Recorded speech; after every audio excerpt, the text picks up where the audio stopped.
The honourable member for Halifax Needham. Mr. Speaker, my question is for the Minister responsible for housing. It is becoming clearer and clearer that rent supplements are not an adequate tool to address the worsening housing situation in this province. I will table an article that describes how 30 people on the wait list for public housing turned down a rent supplement when offered.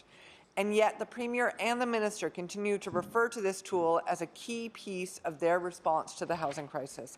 Mr. Speaker, I would like to ask the Minister, of the 500 rent supplements targeted to be assigned this year, will the Minister table how many have actually been assigned to a Nova Scotian looking for housing? The honourable Minister for Housing, Nova Scotia.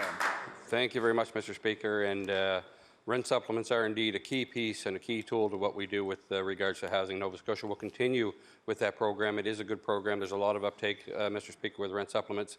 I'm not sure what the Honourable Minister has for numbers walking into her office, Mr. Speaker, but I can tell you where I come from. We assist people on a regular basis who are looking for that rent supplement, Mr. Speaker. We realize there are challenges. We've never at any point stood in my place and said there were not challenges with finding affordable housing.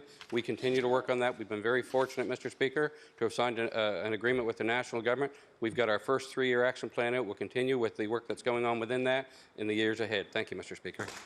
The honourable member for Halifax Needham. Mr. Speaker, in our offices, we hear constantly from people who simply cannot find housing, and rent supplements are not working in the low vacancy, rising rent environment. The Minister will be aware that there are 3,500 people on the wait list for public housing. Some of those people have been assigned a rent supplement, but landlords have lineups of people looking for every rental unit.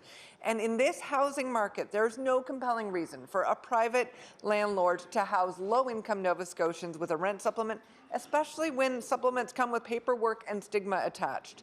Mr. Speaker, of the 500 rent supplements targeted to be assigned this year, again, will the Minister table and share with this House how many have actually resulted in a Nova Scotian family being housed? The honourable Minister for Housing, Nova Scotia. Thank you, Mr. Speaker. Mr. Speaker, again, we realize that there are issues along the lines of affordable housing.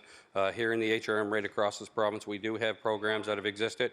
They'll continue to exist, Mr. Speaker. We will continue to reach out, Mr. Speaker, to our private sector, to our not-for-profits, Mr. Speaker, and develop as we are able, and there will be agreements, I'm sure, Mr. Speaker. We already have individuals and municipalities and others coming by way of partners that we will extend conversations to help us develop more affordable housing right across this province, Mr. Speaker, for all those in need. Thank you.